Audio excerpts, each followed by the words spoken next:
Matinding revelasyon ang ginawa ni Vice Presidente Inday Sara Duterte matapos niyang pangalanan ng senador na umunoy sangkot sa mga katiwaliang nagaganap sa gobyerno. Ang pagsisiwalat na ito ay nagdulot ng kalituhan at pagkakabahabahagi sa hanay ng taong bayan kung sino ang dapat paniwalaan sa gitna ng akusasyon.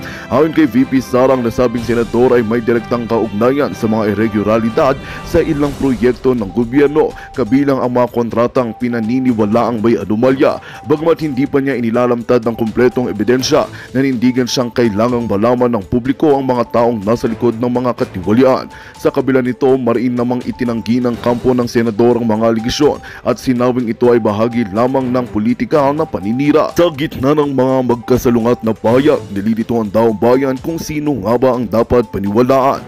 Maraming Pilipino ang nananawagan ng isang patas at masusing imbestigasyon upang matukoy ang katotohanan sa likod ng mga paratang. Habang tumitindi ang tensyon, umaasa ang sambayanan na mananaig ang hustisya at ang interes ng bayan sa gitna ng mga kontrobersyang patuloy na yumayanig sa pamahalaan. At yan na ang balitang ating pagkakatutukan. Ngunit bago ang lahat, siguraduhin mag-subscribe at ihit ang notification bell para sa patuloy na pagtutok sa mga silap ng bagong balita sa tunay na boses ng masa.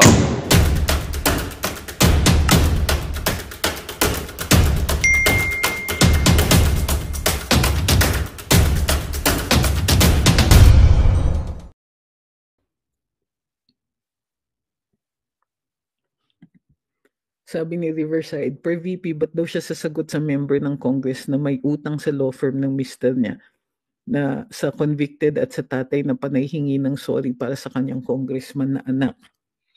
Well, these are the details. Pero ang sinasabi niya initially was this: they have no jurisdiction over her, hindi siya constituent, at wala silang karapatan na sunugin yung oras niya.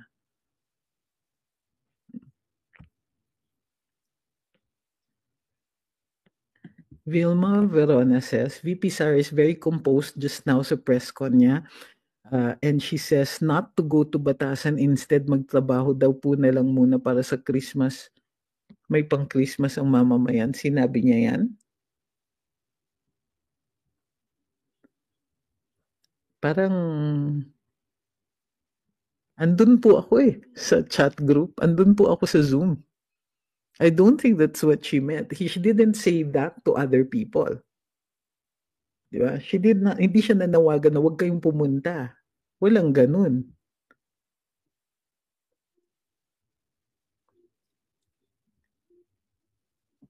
Sabi ni Team CPA, VP Sara is so brave, pumunta talaga sa lugar ng mga crocs. Salute her for supporting her staff. So brave of talking about penguin. Kaya taga Leyte, mamulat na talaga kayo, never vote that mammal. Ito maliwanag. Sinabi niya talaga, heavy luggage, yung maraming bagahe yan. Diba? So, nag-aano na siya, nagsasabi na siya. Sabi ni Huntin Cha, it's given that Malacanang uses the Congress for their own benefit, hugas kamay. Okay, sabi ni Maria, nagsabi po, attorney, in that case, kayo, that's up to you. Pero kung ako, I would still go to EDSA if I could, kasi andun yung mga tao. And it's time for us to get to know each other.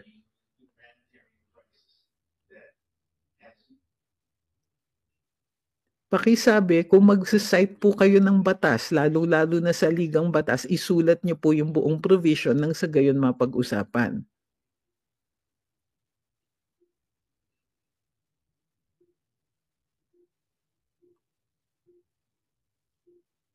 Para dun sa mga sa mga moderators, please call attention to whatever needs to be cleaned up. Hindi ko matiis na manood ng Wadcom, nakakabwisit. Puro 80 na.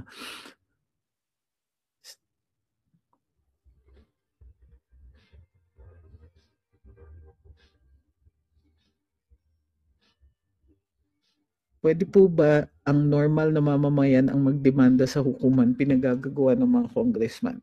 Kailangan kasi actual case and controversy. So ano yung violation ng right mo? Kung bakit pupunta ka sa hukuman for that?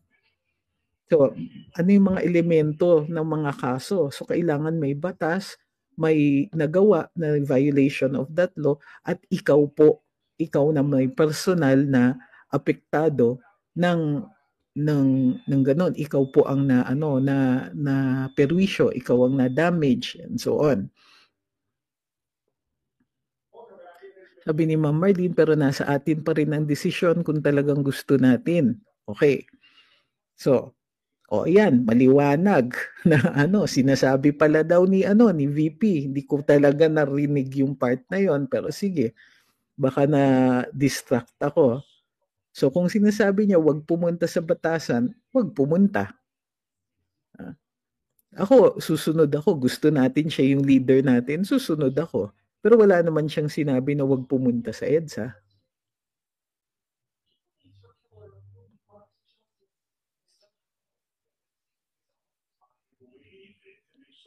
Sabi ni Max, she should show what she spent the money on. Millions of our money din yun.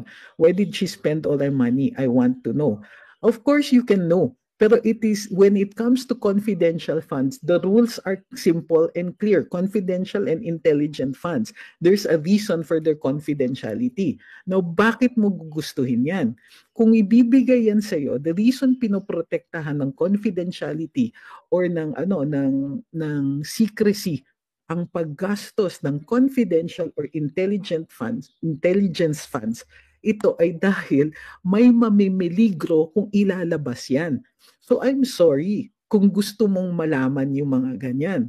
But the law actually bars it.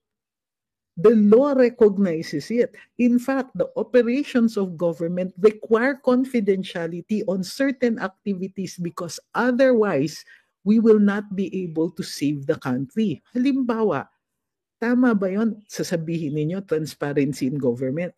Paano kung may magtanong, gusto kong malaman kung saan ang susunod na operation ng whatever brigade, ng X-brigade at saka ng ganito-ganito na platoon. Bibigay ba natin yan? Doon maliwanag. Diba? Pero, pag hindi mo talaga alam, dahil hindi talaga sinasabi ang operations, gusto mo to break the code of the protection of confidentiality and quite possibly put lives and operations in danger. No, sir, you're not entitled to that. In fact, kinikilala ng Korte Suprema that there are instances now protected against the freedom of information. National security, diplomatic negotiations.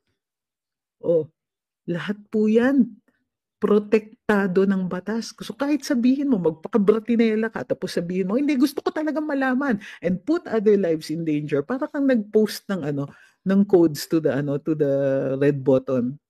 Diba? Sabihin mo, subject to transparency ba yan?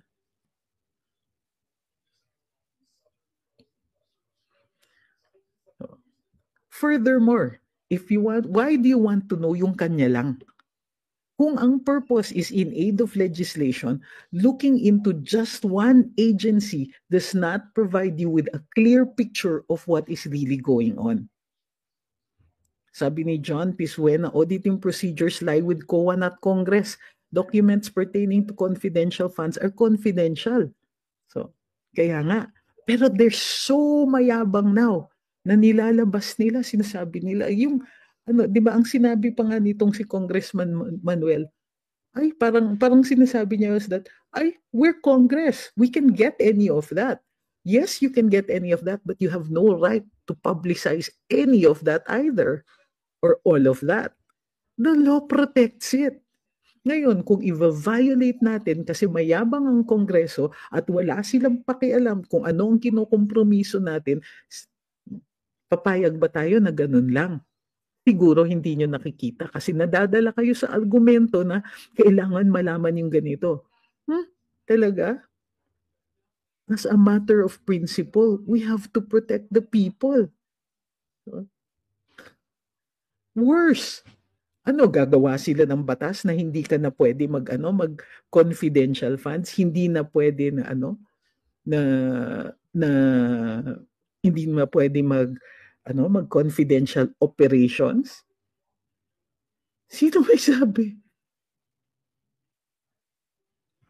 Yes, unconstitutional yung ginagawa nila. Kanina pa po kami nag-explain dito. If you want to see the replay, nandun po sa YouTube.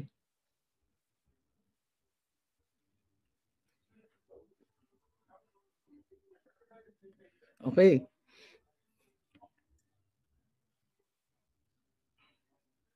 Ann Enggalan says, ngayon pa ng pangalang di na sila sumusunod sa batas. Lalo pa siguro, attorney, pagdating sa mga boto natin, paano pa tayo nito makakasiguro? We can't. Ay sus. Mga questions of helplessness, pwede ba? 'Di ba? Mga sasabihin, "O anong gagawa ano ba 'yan? Sino magko-correct? Sinong gagawa nito? Bakit?" Oh, nung nagtanong, "Puwede bang ordinaryong mamamayan mag-file?" Hindi puwede. Pero ang ordinaryong mamamayan puwedeng magsalita, puwedeng magpahayag, puwedeng magpakita na hindi na nakakatuwa ito because any person with a modicum of understanding about what constitutes fairness will understand what's going on here.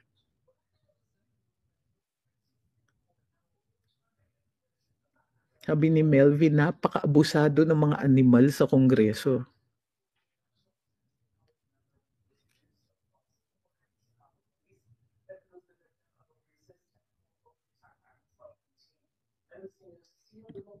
Armand Herbolado says, nakakamiss ang mga magagaling na mga members ng Congress like Joker, Mitra, Lorna Verano Yap,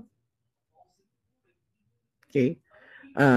Who stand with the people and not for any talongges na tambaloslos speaker.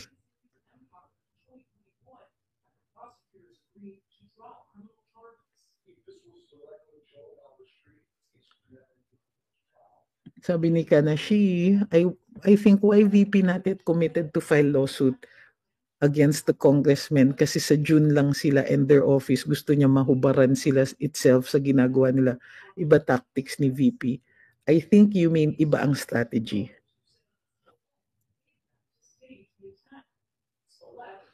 Ano mangyayari pag naubos na ni BBM ang pera ng bansa? We will go into a depression. Suan says, yung mga left-leaning congressmen gusto nila ilabas kung saan ginagamit CF ng OVP. Yes, because it weakens the capability of government agencies that are not related to national security to assist the national security related agencies.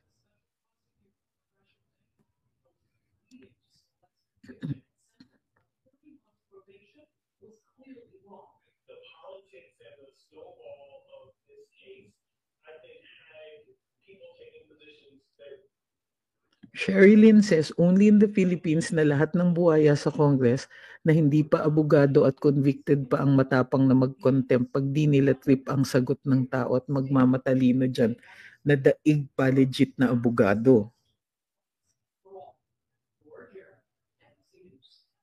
Sabi ni Real Talk Memes, grabe mga politiko na to nakakahiya. Sabi ni Good, as per COA, GOCC, NGA, and LGU also had confidential funds. Why OVP is singled out to be investigated by this kangaroo HOR committee? Yun nga yung sinasabi natin. If you want a clear picture of how this is used, in order for you to make legislation, in order for you to exercise your oversight functions, you can't just look at one. Barubala ng gusto ni Tambaloslos. Let's give it to him. We content creators mas maging harsh. Ito pa, dun sa interview sa IBC 13, short interview with Speaker Martin Romualdez, ano yung sinabi niya? Punta na lang siya. Essentially, sinasabi niya na itong mga tao mo nakukulong dahil sa'yo. So, blackmail. Di ba? Hindi ba blackmail yon? Coercion?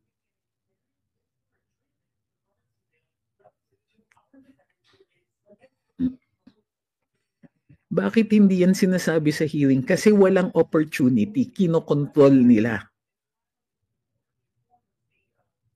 What's the probability that Ko will be pressured to do the wrong thing?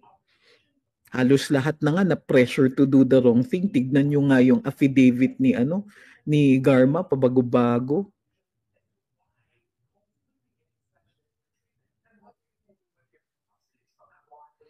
Real talk meme says, kapag ayaw nila sagot ng resource person, contempt agad. Nagtanong pa sila, ayaw naman nila tumanggap ng paliwanag. Feeling nila sila lang ang tama. Grabe, nakakahiya sila. Sabi ni Colme, true, mga power tripping.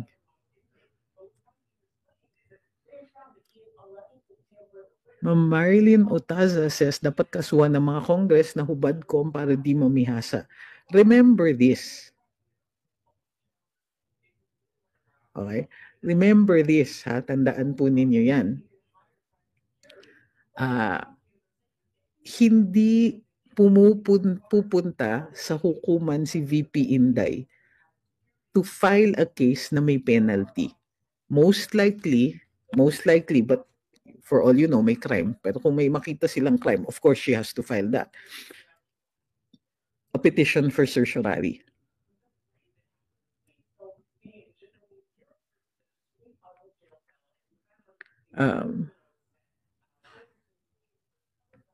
Rod SF4 says, sa case po ng Kong ng one rider na father niya may-ari ng construction na awardan ng DPWH. What is the question, sir?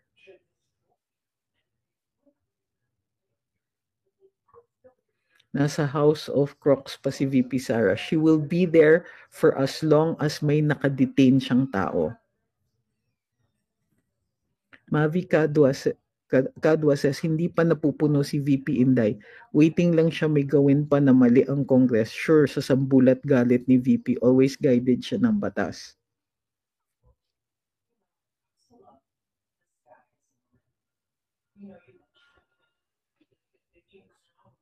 Jesus, galangin. Sabi ni Benjamin Domingo, kung pwede po maghanap kayo ng ibang place ng people power, masikip na dyan. Marami ng flyover at saka galangin nyo yung place na yan. Anong gagalangin doon? Ginawa nga nilang pribado yung lugar na yan, samantalang bahagi yan ng isang bahagi yan ng kasaysayan natin. Ang i-require ko, gusto nyo ng galang, galangin nyo yung paninindigan ng taong bayan in the exercise of our right to free speech, for assembly, and to petition for redress of grievances. Nakasaad yan sa saligang batas. Yung sinasabi nyong galang, wala yan dun.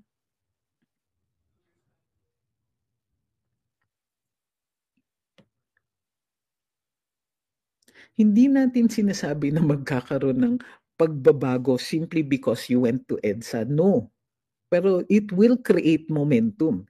It will force people to stand up and notice. And these people are the ones that have their fingers on the levers of power.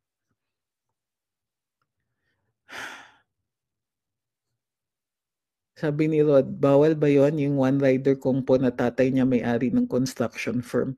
Kailangan ipakita ninyo na may nexus, may ginawa ba siya para makuha ng tatay niya yung kontrata na yon. May control ba yung congressman na yon dun sa proyekto na yon sa government side? Siya po ba ang nag-allocate ng pera para dyan? Nasa lugar ba niya yan? Siya ba ang author ng bill para mag-allocate ng pera at ma-legitimize yung proyekto na yan? You have to show the nexus. Kung mayroon pong nexus, then of course, bawal. But simply showing a relationship will not be sufficient for you to file a case. Okay na? Okay. Now, ang next step dyan is, kung walang nexus, ipakita ninyo na may ginamit siyang influence. Okay. Kasi by itself, hindi po yan bawal. Kung meron kang relative na congressman, tapos nanalo ka ng kontrata, okay pa yon. Pero kung may ginamit ka na impluensya, yan po ay pinagbabawal ng batas.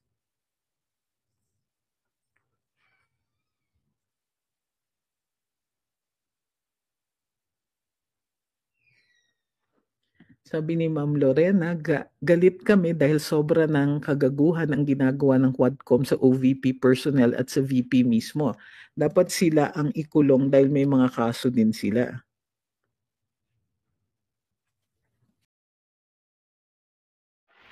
Magandang balita ang hatid namin sa inyo ngayong araw. Sa pagtatapos ng aming balitaan, nagbigay kami ng mga mahalagang impormasyon. Maraming salamat sa pagtutok at pagsuporta sa aming programa. Huwag kalimutang manatili sa mga susunod na araw para sa mga bagong balita at mga kwento na dapat nating abangan. Mula sa Boses ng Masa, magandang araw Pilipinas!